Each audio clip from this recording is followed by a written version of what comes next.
Muy buenos días, estimados estudiantes. El día de hoy voy a explicar la segunda parte del tema diagnóstico de la disfunción temporomandibular.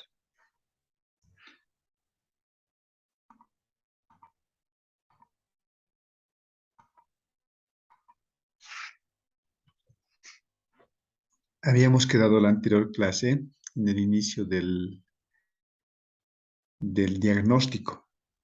Para realizar el diagnóstico habíamos mencionado que necesitamos realizar lo que es la historia clínica y posterior a la historia clínica tenemos que realizar como un segundo paso el examen clínico. ¿En qué va a consistir el examen clínico? Consiste en realizar 3 grupos de exámenes a través de los cuales se va a lograr un diagnóstico de certeza. El primer grupo de exámenes se va a realizar en el sistema neuromuscular ligamentoso, en el cual vamos a examinar la amplitud de la apertura bucal que tiene nuestro paciente, las posibles desviaciones que pueda presentar en el movimiento de apertura y en el movimiento de protrusión. También vamos a realizar palpación de los músculos buscando algunas regiones donde pudiera presentar algún dolor. También debe realizarse en esta parte el control de las cefaleas idiopáticas que el paciente nos haya referido durante la anamnesis. Y también vamos a determinar la magnitud del espacio libre interoclusal.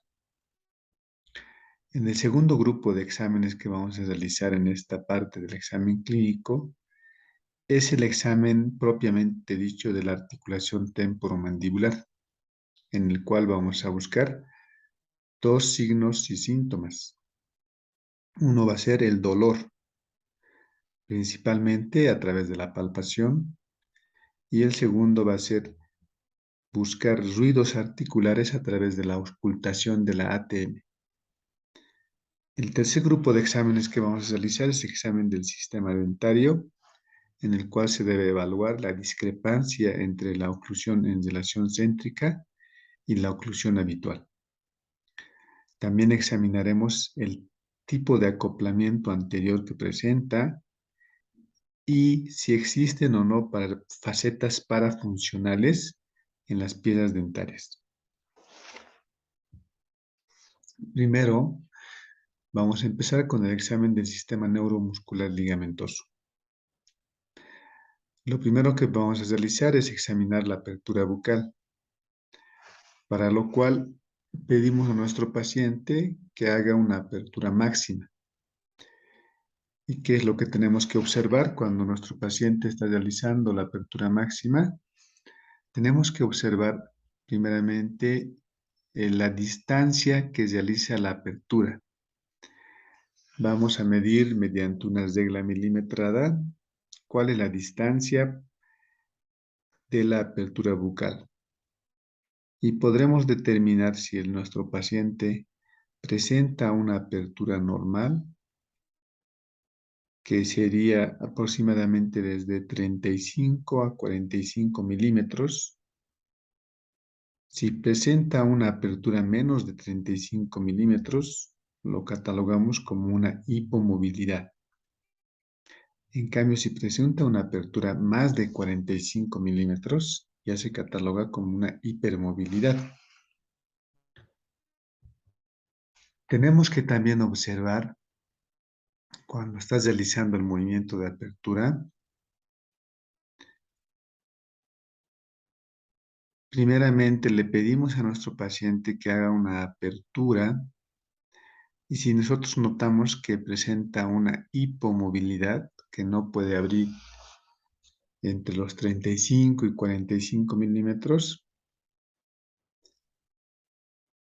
y vamos a ver que podría estar alterado el componente rotacional del cóndilo. También tenemos que ir verificando cuando está realizando el movimiento de apertura, tenemos que ir observando la cara del paciente. Podríamos notar que puede estar temeroso en caso de que el paciente anteriormente ya haya experimentado alguna molestia, algún tipo de dolor cuando estaba realizando la apertura. Entonces, cuando estemos haciendo el examen, podríamos darnos cuenta de eso observando la cara del paciente. Al finalizar este examen, si el resultado es hipermovilidad, podremos tener la idea de que está habiendo una alteración en la tensión de los ligamentos, que los ligamentos articulares están perdiendo esa tensión que les caracteriza. También podríamos sospechar de una pérdida de cohesión interna de los diferentes elementos de la ATM, principalmente la cápsula articular y los ligamentos intraarticulares podrían estar alterados y habría una pérdida de cohesión de los elementos de la ATM.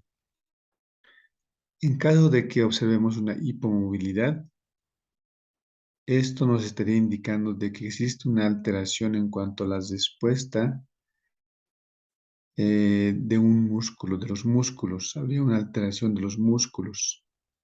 Podría también ser una alteración de la cápsula articular o incluso del disco articular. Cuando tenemos, por ejemplo, una apertura mínima, es decir, una hipomovilidad, podemos hacer la siguiente maniobra. Le pedimos que haga la apertura, hace una apertura menos de 35 milímetros y lo siguiente que hacemos es introducir los dedos en la cavidad bucal. Tratamos de forzar la apertura máxima del paciente y podremos encontrar dos situaciones cuando estemos realizando esta maniobra clínica. En la primera situación vamos a encontrar un tope rígido, es decir, aunque tratemos de abrir mucho más la cavidad bucal, vamos a ver que está duro el maxilar inferior y no se puede extender más allá de lo que ha podido hablar, de lo que pudo abrir hasta ese momento. Esto significa que existe un problema a nivel de los ligamentos cuando se nos presenta esta situación. En cambio, si nosotros notamos que al hacer esta maniobra hay todavía un poco de elasticidad y ha aumentado en cierta medida la apertura, podemos sospechar que el problema es a nivel muscular. Entonces es una maniobra muy útil para poder hacer la parte diferencial entre problema ligamentoso cuando está rígido y el problema muscular cuando todavía presenta una cierta elasticidad. La segunda examen o el segundo aspecto que tenemos que tomar en cuenta, también cuando estás realizando movimientos de apertura o también cuando estás realizando movimientos protrusivos, es la desviación que podría presentar.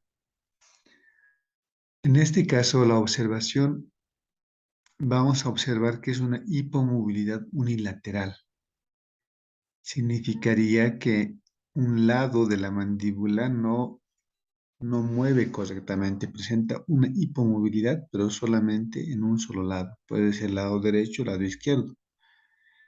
Esto significa que existe una alteración muscular o ligamentosa. Cuando la desviación de la mandíbula se debe a una hipomovilidad de un solo lado, significa que ese lado tiene un problema ligamentoso o muscular. Por ejemplo, si al abrir la boca, la mandíbula observamos que se desvía hacia la derecha, podría haber un espasmo del pterigoideo externo del lado izquierdo, pero también podría existir una alteración a nivel del disco o la cápsula del lado derecho. En este caso, afectaría el mismo lado. Esto bloquearía el recorrido de este cóndilo de dicho lado y produciría la desviación hacia ese mismo lado. Entonces, la desviación de la mandíbula puede deberse a un problema a nivel muscular o un problema a nivel del disco o de la cápsula articular. El resto del examen clínico nos irá orientando sobre cuál es la causa de esta alteración.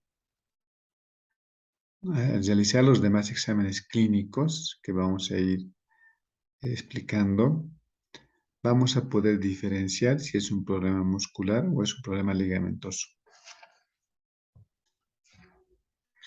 Uno de los exámenes que nos puede orientar mucho es el dolor a la palpación muscular, porque nos permite diferenciar un problema muscular de un problema ligamentoso. En caso de que el músculo sea el causante de esa desviación de la mandíbula, vamos a observar que a la palpación presenta dolor a nivel de los músculos. El dolor a la palpación muscular también es importante en los pacientes con disfunción temporomandibular, porque una de las características de esta enfermedad es que presenta una hiperactividad muscular. Es algo que en la mayor parte de los pacientes se presenta. También el examen muscular debe realizarse de forma ordenada y de forma sistemática. ¿Qué aspectos tenemos que tomar en cuenta? Antes de iniciar el examen de los músculos, la palpación muscular, primeramente tenemos que determinar el umbral doloroso que tiene nuestro paciente, para lo cual realizamos la siguiente maniobra. Con ambos dedos pulgares realizamos una presión bilateral sobre la región mastoidea. Vamos aumentando la presión poco a poco hasta que se produzca en la cara del paciente algún gesto de dolor. Cuando observemos el gesto de dolor en la cara del paciente, significa que hemos llegado al umbral doloroso que tiene nuestro paciente. Este grado de presión que hemos ejercido y que hemos determinado que es el umbral doloroso, nos va a servir como un parámetro para calcular el grado de sensibilidad de las distintas áreas musculares que vamos a investigar. Entonces, con ese mismo grado de presión, luego vamos realizando la palpación de los diferentes músculos. Otra característica muy importante de este examen es que toda la palpación debe hacerse de forma bilateral. Debe realizarse al mismo lado derecho y lado izquierdo. Así podremos comparar incluso lo que está ocurriendo en el lado derecho con lo que está ocurriendo en el lado izquierdo. El profesional debe estar cerca de la línea media del paciente y debemos de analizar, aparte del dolor que pudiera presentar los músculos a la palpación, la irradiación del dolor. Generalmente esto va a ocurrir en los músculos que están afectados y tenemos que observar dónde se irradia el dolor de estos músculos cuando estamos realizando la palpación.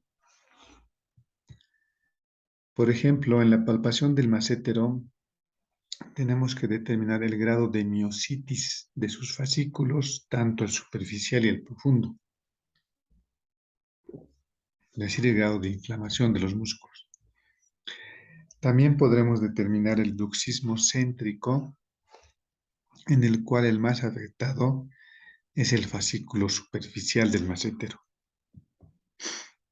En cambio, en el bruxismo de tipo excéntrico, el más comprometido es el fascículo profundo. Entonces, esto también ya nos va indicando cuál de los haces se encuentra comprometido. Durante la palpación, ¿cómo debemos realizarlo? La palpación del fascículo superficial. Lo realizamos desde la inserción superior hasta la inserción inferior, tratando también de tomar el cuerpo del músculo con los dos dedos, con el meñique y con el índice, con el pulgar y con el índice. Tratamos de tomar el grosor mismo del músculo, ya que es una superficial, puede realizarse esto. El fascículo profundo ya debe de usarse una una maniobra donde combinamos una palpación intrabucal y extrabucal. ¿Cómo lo realizamos? Introducimos el dedo pulgar por el lado externo de la boca y el dedo mayor o el dedo índice lo introducimos por el vestíbulo. Eso vamos a introducirlo ya intrabucalmente a la altura del carrillo. Y vamos a tratar palpando con ambos dedos intra y extraoralmente. Trataremos de ubicar al fascículo profundo del músculo masséter. ¿Qué diagnóstico diferencial podemos obtener? Tenemos que realizar el diagnóstico diferencial de acuerdo a la irradiación que tiene el dolor que se origina a la palpación del músculo, de un determinado músculo. Por ejemplo, si hay dolor cuando palpamos el fascículo superficial, generalmente se va a irradiar al área de los molares superiores o inferiores. Eso ya nos va a indicar de que realmente está afectado el fascículo superficial. En cambio, si es el fascículo profundo el que está afectado, el dolor se va a irradiar hacia otras zonas. Se irradia cerca del oído y en la zona del trago. Es decir, el dolor relacionado con el fascículo profundo está más en relación con la región de la ATM. ¿Cómo se realiza la palpación del músculo massétero? La palpación de este músculo tenemos que realizarlo en dos áreas, en un área temporal anterior y un área temporal posterior. Debe ser muy cuidadoso porque generalmente este músculo de por sí es muy sensible y cuando está afectado es muy doloroso. Entonces tenemos que realizarlo de manera muy cuidadosa. Se debe distinguir dos tipos de afecciones relacionados con este músculo, con el músculo temporal. En caso, por ejemplo, de que el paciente presentara un bruxismo de tipo céntrico, va a estar más afectado el fascículo anterior, las fibras que tienen una dirección vertical. En caso del bruxismo excéntrico, los fascículos o las fibras que están más afectadas van a ser las fibras medias y posteriores. Entonces, ¿dónde se irradia el dolor cuando hacemos la palpación del músculo temporal? Se va a irradiar generalmente hacia los dientes del maxilar superior. Cuando, por ejemplo, el temporal presenta una inflamación, una miositis, por la ubicación se va a relacionar también con las cefaleas de causa desconocida, siendo un síntoma que va a estar presente cuando el músculo temporal esté afectado. O sea, el paciente va a referir que presenta un dolor de cabeza. La palpación del músculo pterigoideo externo. Este músculo es, podemos decir, es la clave, es un músculo muy importante por sus inserciones, por su función. Es la clave en las alteraciones de la oclusión y de la ATM, ya que debido a sus inserciones, una de sus funciones importantes es adelantar la mandíbula y poder conseguir la posición de oclusión habitual. También este músculo entra con mayor facilidad en un estado de espasmos o de miositis. Si puede ser afectado por estas patologías musculares de manera más fácil. ¿Cómo debe realizarse la palpación? La palpación del pterigoideo externo debe realizarse por vía intrabucal, para lo cual vamos a colocar el dedo índice en la parte más alta y posterior de la tuberosidad del maxilar superior. En esa región vamos a encontrar la inserción anterior del fascículo inferior a nivel de esa zona. Recuerden que el fascículo inferior se inserta sus fibras En este caso, las fibras anteriores se insertan hasta cerca de la tuberosidad del maxilar superior. Recuerden que se inserta en toda la cara externa del ala externa de la apófisis pterigoides, que justamente está muy en relación con la tuberosidad. Entonces, en esta región vamos a poder palpar en forma externa. Esto es en forma interna. Ahora tiene otra inserción el músculo pterigoideo externo, que es la inserción posterior. La inserción posterior de este músculo se va a ubicar cerca del cuello del cóndilo.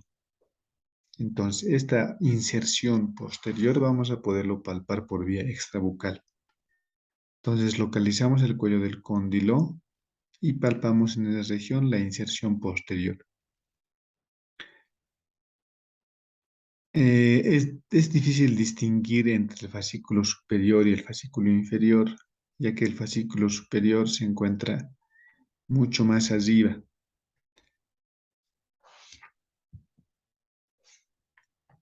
Si durante la palpación del músculo temporal el paciente refiere que hay un dolor, vamos a ver que este dolor se va a irradiar hacia la zona articular y a la parte anterior del arco cigomático.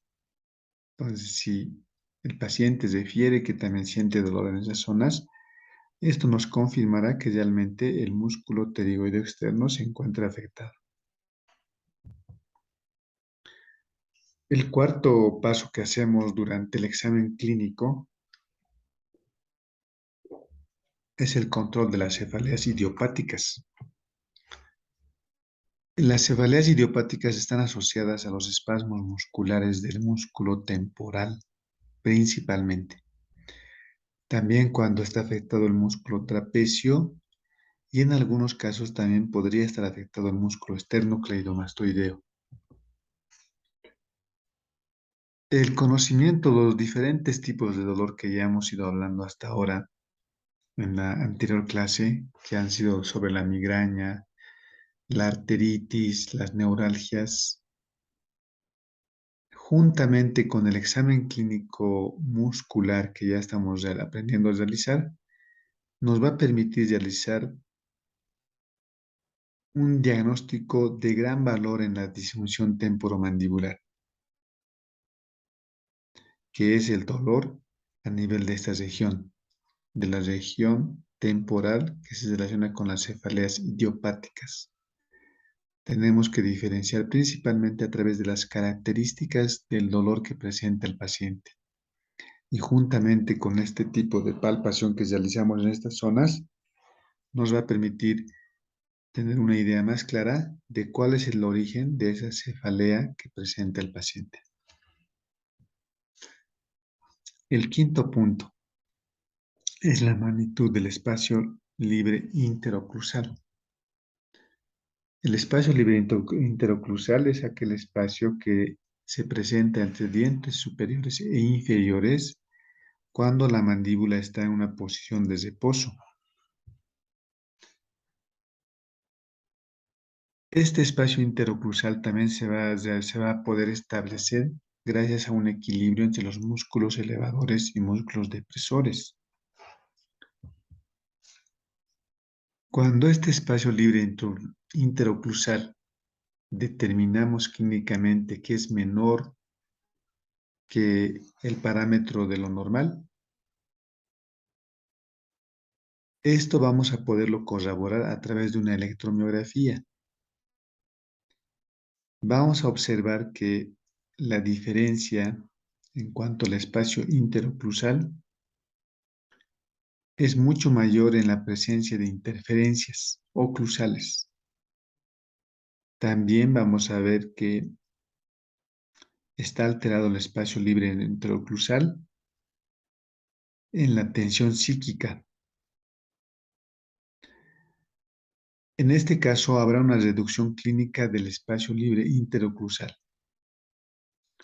Y en el caso de interferencias vamos a encontrar que el espacio libre interoclusal está aumentado más de lo normal.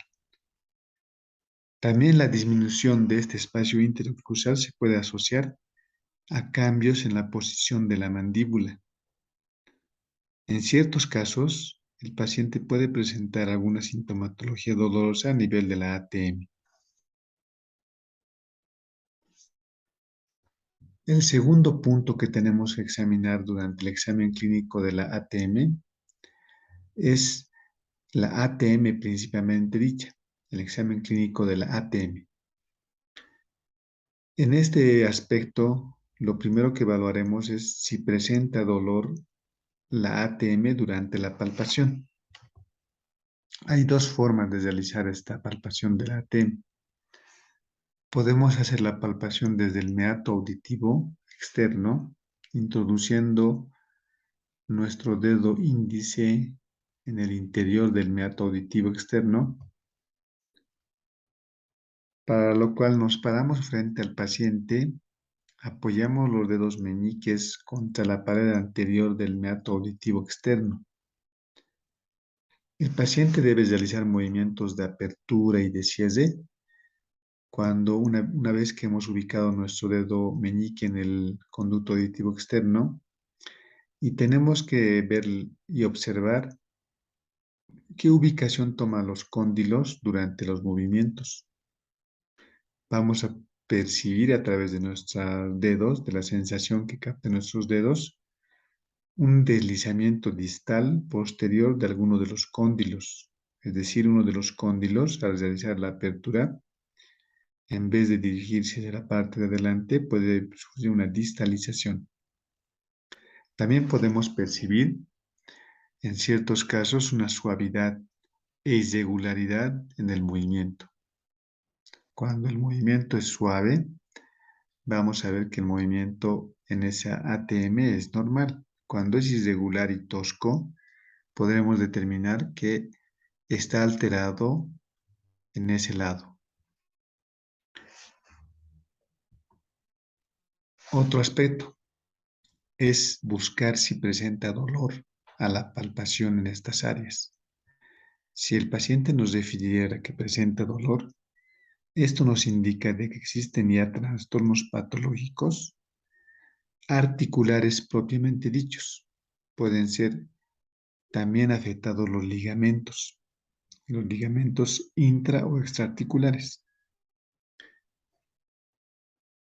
El segundo aspecto que tenemos que realizar es la palpación externa.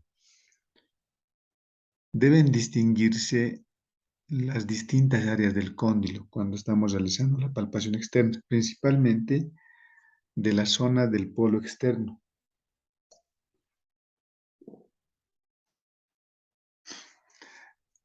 El polo externo y también el cuello del cóndilo son dos porciones que podemos estudiar a través de la palpación externa. Si presentara dolor a nivel del polo externo, esto ya nos va a indicar de que hay una lesión de los ligamentos. Puede presentar una capsulitis si hay dolor cuando estamos palpando el polo externo. En cambio, si el dolor se presenta cuando palpamos el cuello del cóndilo, esto ya va a estar relacionado con alteraciones de tipo muscular. Recuerden que en ese nivel del cuello se inserta el as inferior del pterigoideo externo. Entonces, este músculo en ese caso estaría alterado. El segundo aspecto en cuanto al examen de la ATM es la auscultación de la ATM, para lo cual utilizaremos un estetoscopio y durante la apertura y cierre podremos escuchar ruidos. Hay dos tipos de ruidos que posiblemente podríamos escuchar que nos indica que la ATM ya presenta una u otra alteración. El primer ruido articular es el chasquido, o también llamado clicking articular. Este ruido es producto de la reposición del disco, es decir, ha habido una alteración en la posición del disco que se llama reposición del disco, que en la mayoría de los casos se encuentra adelantado. Cuando el paciente está realizando el movimiento de apertura y de cierre, el disco se va a adelantar más allá de lo normal.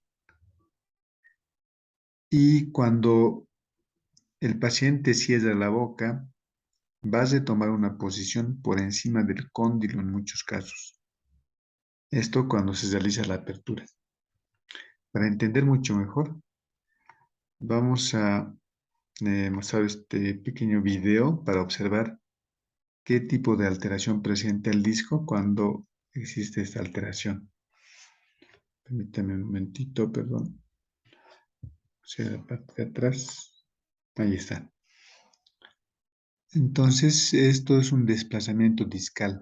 Miren, cuando está realizando el movimiento de apertura y de cierre, el disco no se va a mantener en su posición ideal, que debería estar ubicado juntamente con el cóndilo. Vemos que el disco se adelanta y el cóndilo se relaciona con la superficie articular a través del ligamento retrodiscal. Y cuando realiza la apertura máxima, ya va a haber ese ruido característico que es el chasquido.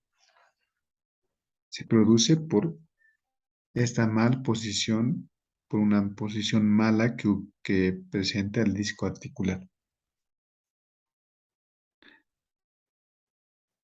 Para poder entender mejor cómo se escucha cuando estemos realizando el examen con el fonendoscopio, les voy a colocar este audio.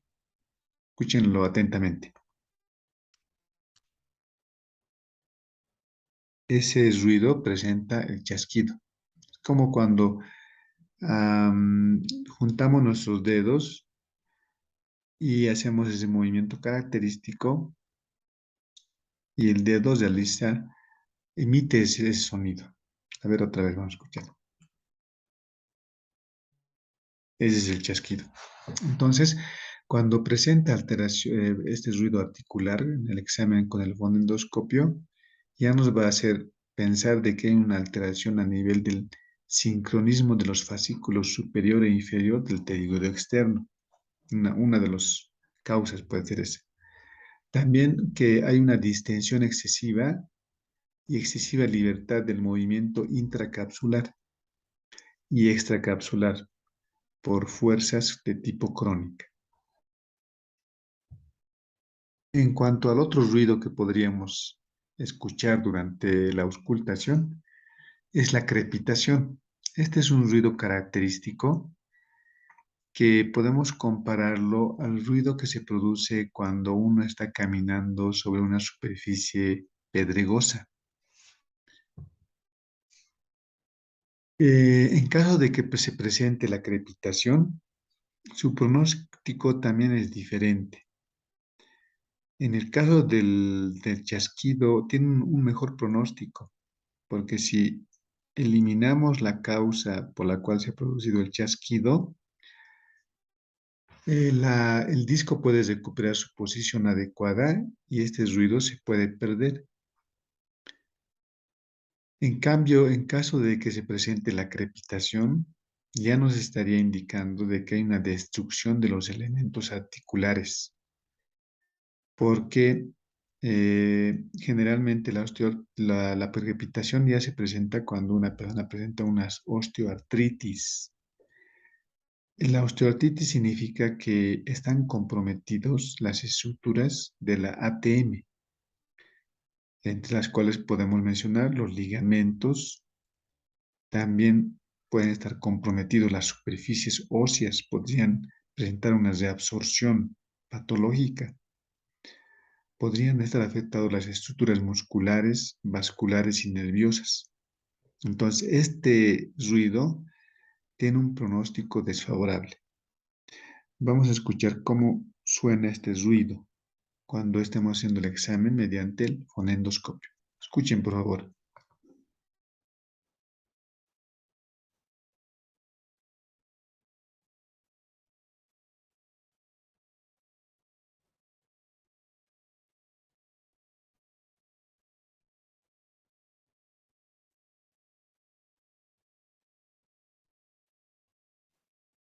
Entonces, como han escuchado, es un ruido muy diferente, como ese ejemplo que les di de que es como cuando estamos caminando por una superficie pedregosa. Es un ruido más de mayor larga duración y esto ya nos indica de que hay alteraciones serias a nivel de la AT. Tiene un pronóstico más desfavorable.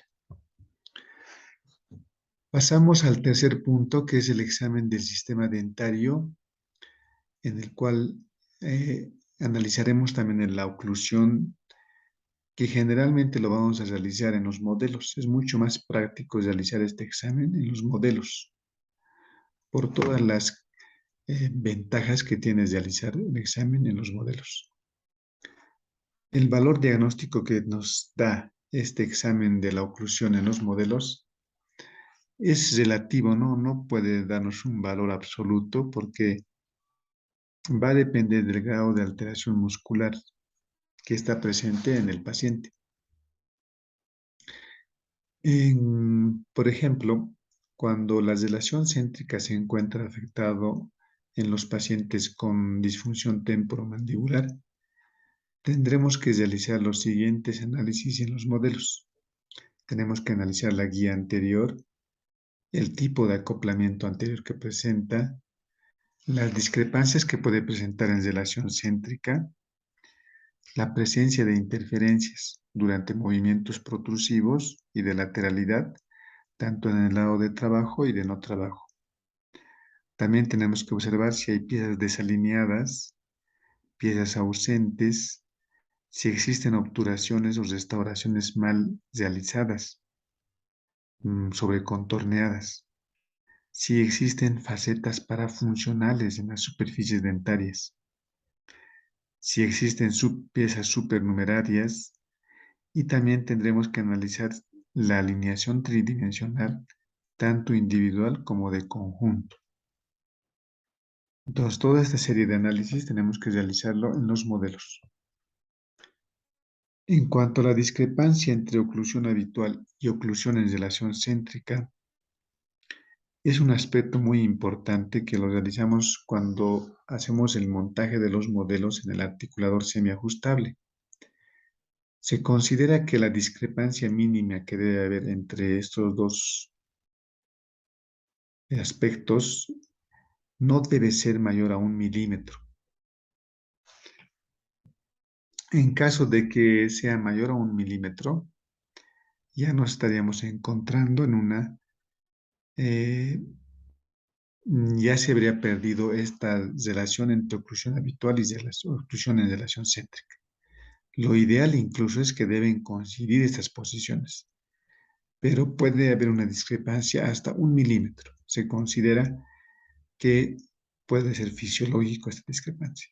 En caso de que sea más de 1 milímetro, ya se considera que esta discrepancia es patológica. El tercer componente dentro de lo que es estos exámenes que estamos realizando, ya pasamos en primer lugar lo que es la historia clínica, terminamos de explicar lo que es el examen clínico, pasamos a este tercer aspecto que ya es un examen complementario. Nos referimos al examen radiológico de la ATM y el examen cérvico-craneano. Entonces, ¿cómo realizamos este examen? Para esto, actualmente contamos con varios tipos de exámenes dentro de lo que es la imagenología. Y específicamente en cuanto a las radiografías, podemos realizar una radiografía lateral oblicua transcraneana. Podemos también tener otro tipo de examen que son las artrografías, que son específicas en la articulación. Y actualmente ya encontramos estudios mucho más especializados como son la tomografía computarizada y la resonancia magnética, las cuales ya nos dan una información más precisa sobre la alteración que presenta la ATM. Para el práctico general o el rehabilitador, la radiografía lateral oblicua transcraneana es el examen clínico más utilizado.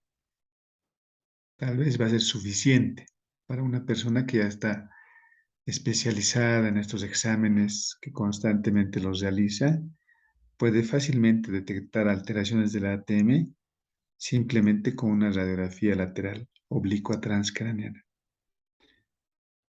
Pero para otras personas que no están muy familiarizadas con estos exámenes, con el análisis de las radiografías, se va a encontrar una dificultad en este caso.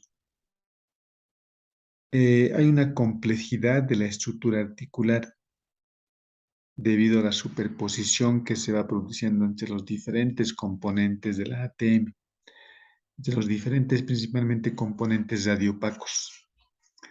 También tenemos que tomar en cuenta que estamos viendo una imagen solamente en un plano eh, bidimensional, una estructura que en realidad es tridimensional.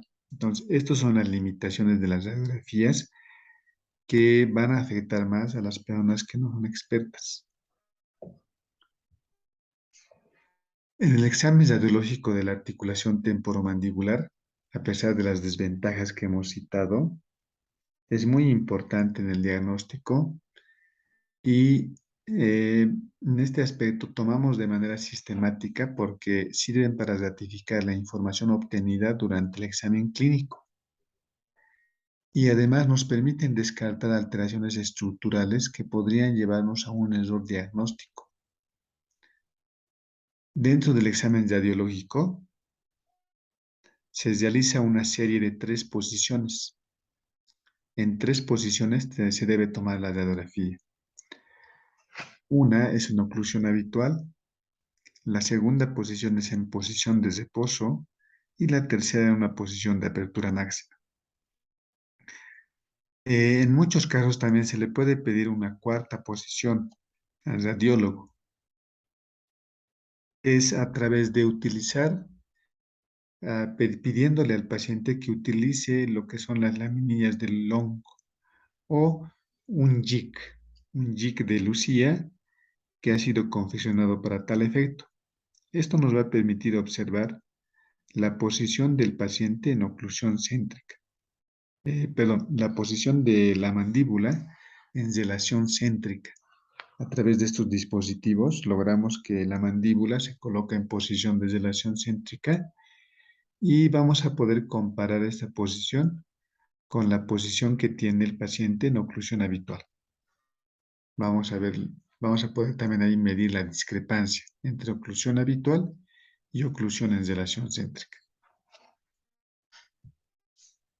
En cuanto a la interpretación de las radiografías transcraneanas, cuando un paciente está sano, vamos a poder observar lo siguiente. Cuando la radiografía observamos en boca cerrada, como es acá, vamos a comprobar que no existen áreas con modificaciones en el área cortical. También observaremos que la densidad del trabeculado óseo es muy parejo, se mantiene de manera adecuada. En este aspecto es muy útil realizar trazados en papel de calcar o en papel cebolla sobre las áreas de las radiografías.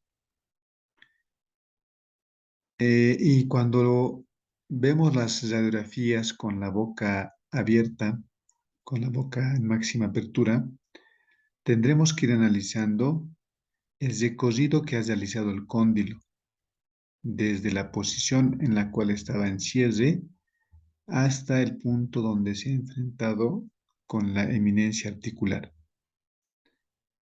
En la parte donde contactan el cóndilo de la mandíbula con la eminencia articular. También tenemos que observar el ángulo de la pared posterior de la eminencia articular. En ahí nos podrá mostrar si esta vertiente está bien. También podemos determinar la angulación que tiene esta vertiente, que como sabemos determina la guía condyle sagital.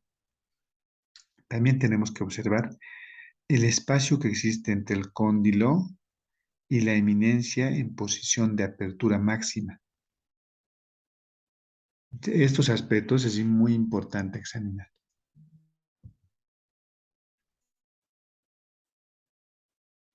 ¿Qué alteraciones podemos encontrar cuando la ATM ya presenta alguna alteración funcional?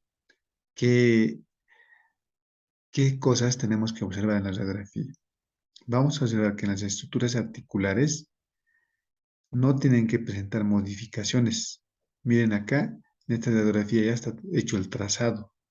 Entonces tenemos que observar que no haya modificaciones en la anatomía normal que generalmente presentan los diferentes componentes de la ATM, en las posiciones que normalmente deben ubicarse cada uno de los elementos de la ATM. También tenemos que observar podemos observar en ciertos casos que haya una alteración en la cortical o en el trabeculado óseo. Acá, por ejemplo, observamos que el disco está en una posición mala. Miren, está en una posición por delante del cóndilo. No se encuentra en una posición adecuada. Se debe observar la posición del cóndilo con respecto a la cavidad glenoidea y también con respecto a la eminencia articular del temporal. En estos casos es fundamental establecer una comparación con los datos obtenidos durante el examen clínico. Esto nos va a permitir ir descartando ciertos problemas e ir afirmando otros problemas que realmente el paciente pudiera presentar.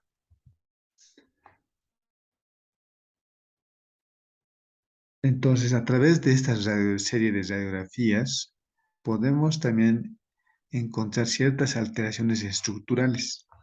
Por ejemplo, acá vemos una radiografía en la cual presenta una artritis de tipo traumática, una inflamación de la articulación por trauma.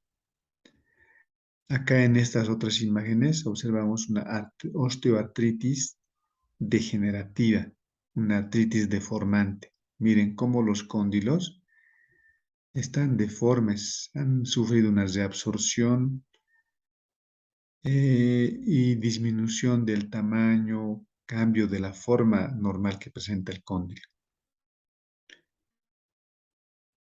También observaremos que cuando están afectados ambos cóndilos, esto ya nos está mostrando de que ya la alteración pudiera ser de tipo general. Podría presentar, por ejemplo, una artritis reumatoidea. Pasamos al segundo examen dentro de lo que es la radiología, es el examen cráneo-cérvico-mandibular. En este examen, entre la relación entre el cráneo, la posición del cráneo, de la mandíbula y del cuello, podemos determinar si el paciente presenta una rotación posterior, una rotación anterior o una compresión en las vértebras cervicales. Una vez que hemos realizado todos los exámenes clínicos, tanto cruzales y radiológicos, debemos ampliar nuestra óptica de trabajo y considerar todo el sistema cráneo-cervical y su estabilidad ortostática sobre la columna vertebral. Tenemos que analizar esta relación entre el cráneo, la mandíbula y la columna cervical, si está en una correcta relación y una correcta posición. Tiene que haber normalmente un equilibrio muscular en la posición que ocupa la cabeza con respecto a la posición que ocupa el cuello. Esto nos va a permitir interpretar síntomas que están relacionados con las modificaciones de la relación cráneo-cervical. Y podemos diagnosticar de que existe rotación posterior, rotación anterior o compresión en las vértebras cervicales. Con toda esta información que hemos obtenido, podemos realizar lo que es el diagnóstico definitivo o diagnóstico de certeza. Todo esto lo vamos a poder realizar una vez que hemos completado estas cuatro partes, estos cuatro elementos tan importantes para realizar lo que es el diagnóstico de certeza.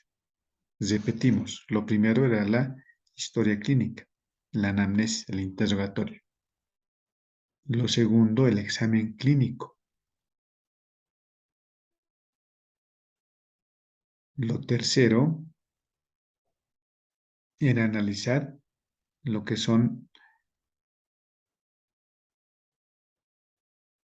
los modelos. Y el cuarto es el examen radiográfico. Con estos 4 elementos ya podremos ser capaces de dar un diagnóstico de certeza. Debemos saber a través de este diagnóstico de certeza si el problema es de origen articular, de origen oclusal, muscular o cráneo cervical, o podría ser una combinación de todos estos elementos. Dentro del diagnóstico que demos puede ser clasificado dentro de uno de los siguientes 3 grupos de alteraciones del ATM.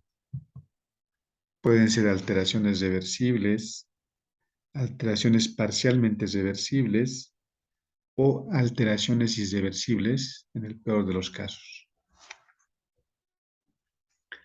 Una vez que tengamos el diagnóstico definitivo, que ya hemos clasificado la patología de nuestro paciente en cuál de los 3 pertenece, ya podremos establecer un plan de tratamiento. Entonces, de esta forma, concluimos con este capítulo y prácticamente hemos concluido ya con todas las clases que corresponden a la materia de oclusión. Les agradezco mucho por su atención y que tengan un excelente día.